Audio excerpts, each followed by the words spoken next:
అధ్యక్ష, సభ సజావుగా జరగాలనేటువంటిది మీ ఉద్దేశం. కోఆపరేట్ చేయమని మాకు అడుగుతుండ్రు, మేము కూడా కోఆపరేట్ చేస్తున్నాం. ఈరోజు షార్ట్ డిస్కషన్ పెట్టింది రైతు భరోసా విషయంలో మంత్రి గారు స్పష్టంగా చెప్పారు. మరి గౌరవ కాంగ్రెస్ శాసనసభ్యులు మాట్లాడినప్పుడు విపు గారు ఇక్కడే ఉన్నారు. అంటే వారు చెప్పింది ఖాళీ రైతు భరోసా మీద సూచన చేసిండ. రైతు భరోసా అన్నప్పుడు ఈ రాష్ట్రానికి సంబంధించినటువంటి గత ప్రభుత్వంలో చేసినటువంటి రైతు బంధు విషయంలో కానివ్వండి, మనకున్నటువంటి సమైక్య ఆంధ్రప్రదేశ్ రాష్ట్రంలో జరిగినటువంటి పరిణామాలు, ఆ తర్వాత 2014 నుంచి ఇప్పటి వరకు జరిగినటువంటి అంశాలు కూడా లింక్ అయి ఉంటాయి అధ్యక్ష. అంతేగాని 2 నిమిషాలలో మీరు ఇది చెప్పాలనేటువంటి పద్ధతిలో మీరు చెప్పడం కరెక్ట్ కాదు. రెండోది, నా రిక్వెస్ట్ అని ఏంటంటే, స్పీకర్ గారు పర్మిషన్ ఇచ్చినప్పుడు గౌరవ శాసనసభ్యులు మాట్లాడిన తర్వాత మా శాసనసభ్యులు కేటీఆర్ గారు మాట్లాడుతున్నప్పుడు మీరు కొద్దిగా వినే ఓపికతో వింటే సభ సజావుగా జరుగుతుంది. మళ్ళీ మీరు అడుగుతారు, మేము అడుగుతాము, అనవసరంగా లేనిపోని కాంట్రవర్సీ అవసరం లేదు కదా. రాష్ట్రంలో రైతాంగం ఇబ్బంది పడుతున్నారు. మా కోసం ఈ రైతు భరోసా ద్వారా మేలు జరుగుతుందన్నటువంటి ఆలోచనతోని మీరు ఇచ్చినటువంటి హామీని దృష్టిలో ఉంచుకొని వాళ్ళు వెయిట్ చేస్తున్నారు ఏం మాట్లాడతారని. మళ్ళీ అనవసరంగా మధ్యలో మీరు మాట్లాడి మేము మాట్లాడి లేనిపోని కాంట్రవర్సీ చేసుకొని సబ్జెక్టు పక్కదారి పడితే దయచేసి దీన్ని పరిగణలోకి మీరు తీసుకోవాలని చెప్పి నేను రిక్వెస్ట్ చేస్తున్నా అధ్యక్ష. కేటీఆర్ గారు. అధ్యక్ష, 75 ఏళ్ల స్వాతంత్ర భారత చరిత్రలో రైతుకు పెట్టుబడి వ్యవసాయానికి ఇచ్చిన మొట్టమొదటి ప్రభుత్వం తెలంగాణ ప్రభుత్వం, మొట్టమొదటి నాయకుడు కేసీఆర్. అయితే 72,000 కోట్ల రూపాయలు రైతుల ఖాతాల్లో నేరుగా జమ చేయడానికి ప్రేరణ అయింది. అసలు ఆ పథకం ఎందుకు తేవాల్సి వచ్చింది అది చెప్పకపోతే, ఆనాటి పరిస్థితులు ఆకలింపు చేసుకోకపోతే, బ్యాక్గ్రౌండ్ అర్థం కాకపోతే, పథకం ఎందుకు ప్రారంభించాల్సి వచ్చిందో దాని నేపథ్యం తెలియకపోతే మనం ఏం మాట్లాడతాం అధ్యక్ష? ఇంకోటి, నేను వారిని కోరుతా ఉన్నా అధ్యక్ష, నీతులు మాకే కాదు కదా చెప్పాలి. విప్ గారు, మీరు మీ సభ్యులకు కూడా చెప్పాలి. మరి మేము వడ్లే కొనలేదట, మేము కొననేయలేదు, వ్యవసాయమే జరగలేదు, పద్ధతి కాదు. దయచేసి మీరు మీ సభ్యుల దిక్కు చూసుకొని వాళ్ళతో నేర్పించి ట్రైనింగ్ ఇచ్చిర్రు అధ్యక్ష 2 రోజులు. మరి వాళ్ళ ట్రైనింగ్ చక్కగా ఇచ్చింటే బాగుండేది కదా అధ్యక్ష. అధ్యక్ష, మేము ఒకటే అంటున్నాం అధ్యక్ష, ఆ రోజు రైతు కళ్ళల్లో ధైర్యం లేదు. ఉమ్మడి ఆంధ్రప్రదేశ్లో, తెలంగాణ ప్రాంతంలో కళ్ళంలో ధాన్యం లేదు. చిన్న రైతు పెద్ద రైతు అన్న తేడా లేదు అధ్యక్ష. 30-40 ఎకరాలు ఉన్న రైతు కూడా తెలంగాణలో, నేను చెప్పేది వాస్తవం కాకపోతే రేవంత్ రెడ్డిని అడగండి. ఎందుకంటే ఆయన మహబూబ్ నగర్ జిల్లా వలసల జిల్లాగా పేరుపడ్డ జిల్లా. ప్రతి సంవత్సరం 14 లక్షల మంది వలసపోయే జిల్లా. అధ్యక్ష, కేటీఆర్ గారు సభానాయకుడు రేవంత్ రెడ్డి అని ఏకవచనంతో మాట్లాడకండి అధ్యక్ష. సభానాయకుడు గౌరవం అనేది గౌరవం ఇవ్వండి. రైట్, గౌరవం అనేది అధ్యక్ష, గౌరవం అనేది ఇచ్చిపుచ్చుకోవాలి అధ్యక్ష. ఇస్తాం, మేము కూడా ఇస్తాం. ఇవ్వకపోతే కేసీఆర్ గారిని ఇష్టం వచ్చినట్టు మాట్లాడితే మేము కూడా అట్లే మాట్లాడాల్సి వస్తుంది అధ్యక్ష. దానికి మేమేం చేయాలి అధ్యక్ష? 20-30 నేనేం తిట్టలేదు కదా అధ్యక్ష. నేనేమన్నా అధ్యక్ష, పేరు పెట్టి పిలిచిన అంతే కదా. అదే ఏకవచనంతో పిలవకండి మీరు చాలా అధ్యక్ష. ఓకే, రైట్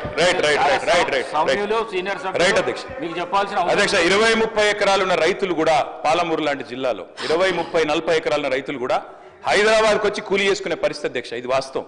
ఎందుకంటే నీళ్లు లేవు, కరెంటు లేదు. అట్లాంటి పరిస్థితుల్లో రైతులు కూలీలుగా మారి అడ్డా మీది కూలీలుగా ఇక్కడ హైదరాబాద్లో పనిచేసిన దుస్థితి. అందుకే మేము 20 ఎకరాలు 10 ఎకరాలు 12 ఎకరాలని కోతలు పెట్టలేదు అధ్యక్ష. తెలంగాణ ప్రాంతంలో నీళ్లు లేక ఎన్ని ఎకరాలున్నా రైతు కూలీగా మారిపోయిన దయనీయమైన పరిస్థితి ఉండే కాబట్టే మేము ఆలోచన చేసినాం అధ్యక్ష. మేము ఆనాడు మొట్టమొదటి ప్రాధాన్యతగా తెలంగాణ రాష్ట్రం ఏర్పడిన తర్వాత వ్యవసాయ రంగాన్ని తీసుకున్నాం. వ్యవసాయ రంగం, సాగునీటి రంగం. ఎందుకంటే నీళ్లు, నిధులు, నియామకాలను ఉద్యమ కాలంలో మేమే చెప్పినాం అధ్యక్ష. అందుకే నీటి విషయంలో ప్రతి నీటి బొట్టును ఒడిసి పట్టి గోదావరి గాని కృష్ణ గాని సాగునీటి అందించాలి, ఖచ్చితంగా రైతుల బీళ్లకు ఖచ్చితంగా నీళ్లు ఇవ్వాలని ఒక ఎజెండాతో పనిచేసినాం.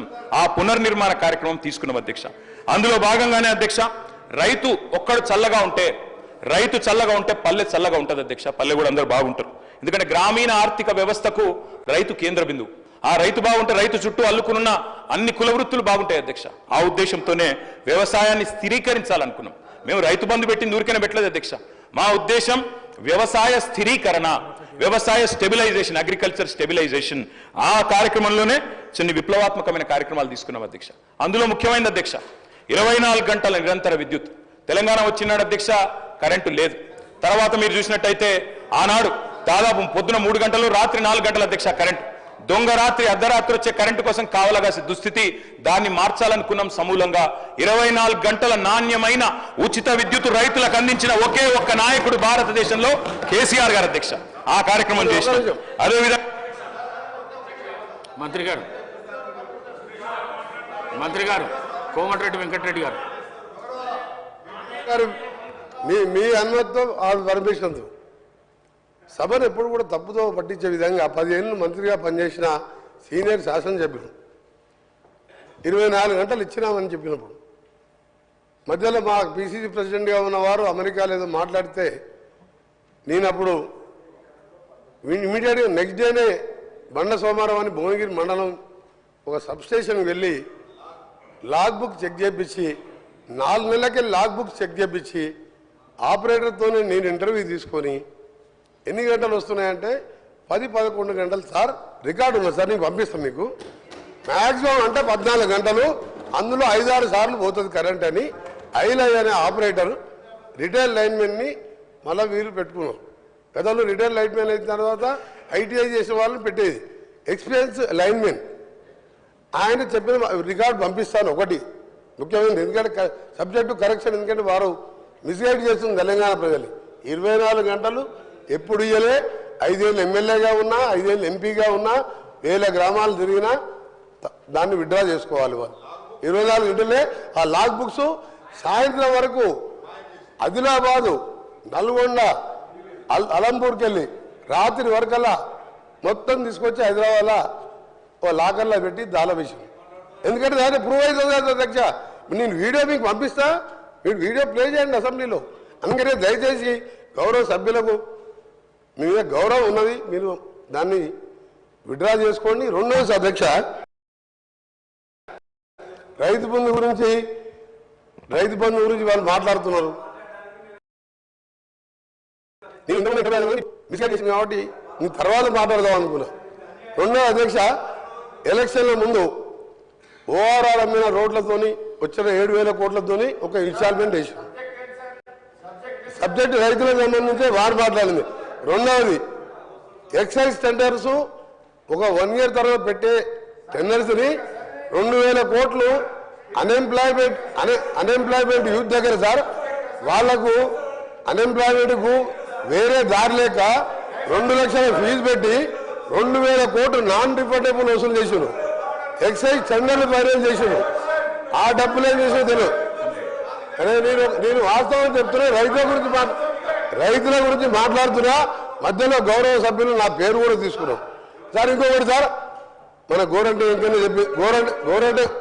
వెంకయ్య గారు చెప్పిందంతే ఒకటే ఎగ్జాంపుల్ నల్గొండ జిల్లాకి వెళ్ళాం ఇక్కడికి వెళ్ళి అర్జెంట్ చేసిన తర్వాత అందరం కలిసి బస్సులో మొత్తం నల్గొండ జిల్లా అందరం తిరుగుతాం సార్ నల్గొండ జిల్లాలో ఒక్క కొత్త ఎకరానికి ఆయకట్టు 10 ఏళ్లలో ఇచ్చినట్టు రుజువు చేస్తే నేను ఇక్కడి నుంచి రాజీనామా చేసి రాజకీయాలు బంద్ చేసుకొని అంటే నల్గొండ జిల్లా కూడా తెలంగాణలోనే ఉంది సార్ మొత్తంగానే నేను చాలా సీరియస్గా చెప్తున్నా ఎందుకంటే నేను జిల్లాలో ప్రజల మధ్య ఉండే అందరిలాగే నేను కూడా ఒక్క జిల్లా ఒక్క ఎకరానికి సార్ ఒక్కటిసారి ఎగ్జాంపుల్ సార్ మా ఏం మార్పు మా కొండపోచమ్మ మల్లన్న సాగర్ రంగనాయక్ సార్ కడుపు నిండా నీళ్ళు ఉంటాయి సార్ ఆ నుంచి ఒక 200-300 కోట్లు పెడితే ఆలేరులో గంధమల్ల రిజర్వాయర్ వీరే టెండర్ పిలిచిండ్రు క్యాన్సల్ చేసిండ్రు 16-20 కిలోమీటర్ లైన్ వేస్తే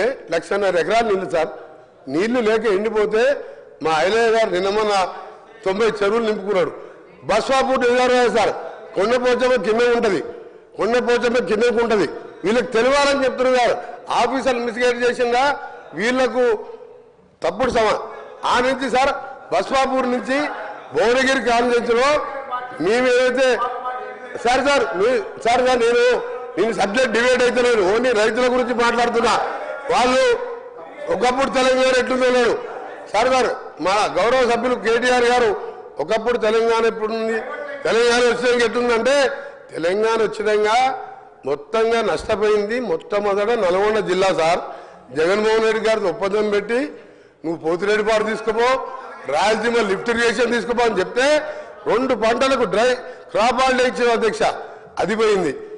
మల్లన్న సాగర్ 50 టీఎంసీ ఉండి కిందికి ఇస్తే మా భువనగిరి ఆలేరు చిట్యాల వరకు అలైన్మెంట్ చేసాను, దాన్ని టేకప్ చేయలే.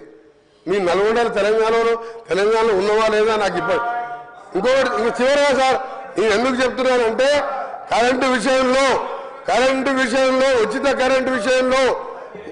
కరెంటు విషయంలో భారతదేశంలో ఆ హక్కు చెప్పే ధైర్యంగా ఆ పెటెంట్ ఎవరిదంటే కాంగ్రెస్ పార్టీదని ముమ్మాటిగా చెప్తున్నా అధ్యక్షది. ఆ రోజు రాజశేఖర రెడ్డి గారు ప్రతిపక్ష నాయకునిగా మేనిఫెస్టోలో పెడతామంటే ముందుగా మా నాయకురాలు సోనియా గాంధీ గారు ఒప్పుకోలే, అది ఇంపాసిబుల్, రైతులకు ఇయ్యలేమంటే వారిని రాజశేఖర రెడ్డి గారు ఒప్పించి ఉచిత కరెంట్ అనే దాన్ని ప్రవేశపెట్టి ఆ రోజు 9 గంటలు ఇచ్చిన అధ్యక్ష.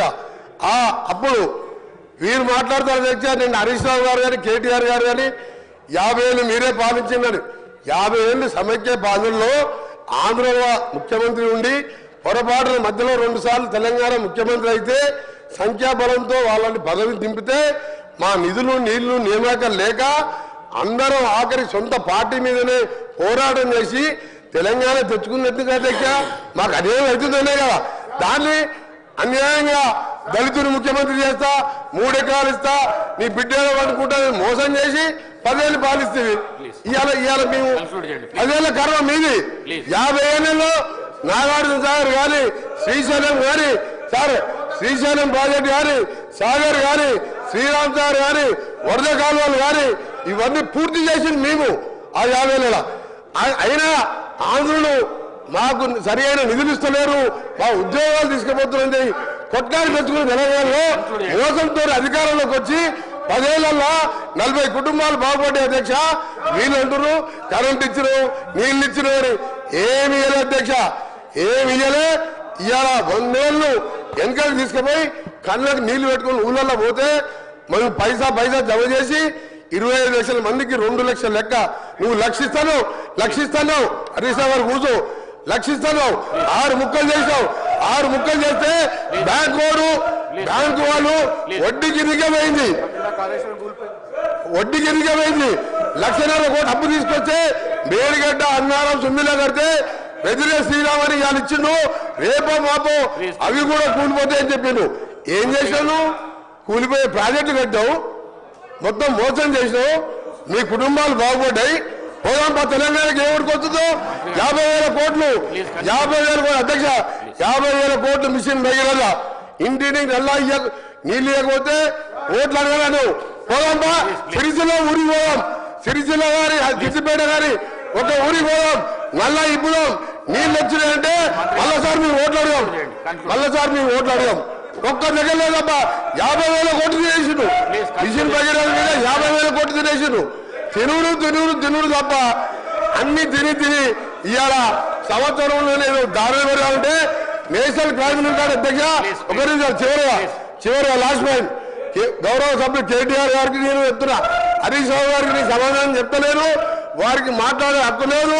ఆయన డిప్యూటీ లీడర్ కాదు, ఆయన సిఆర్పి సెక్రటరీ కాదు, ఒక ఎమ్మెల్యే.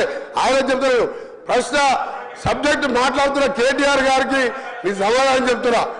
నేను ఒకటే చెప్తున్నా, క్రైమ్ రికార్డు చేయండి. ఆత్మహత్యలు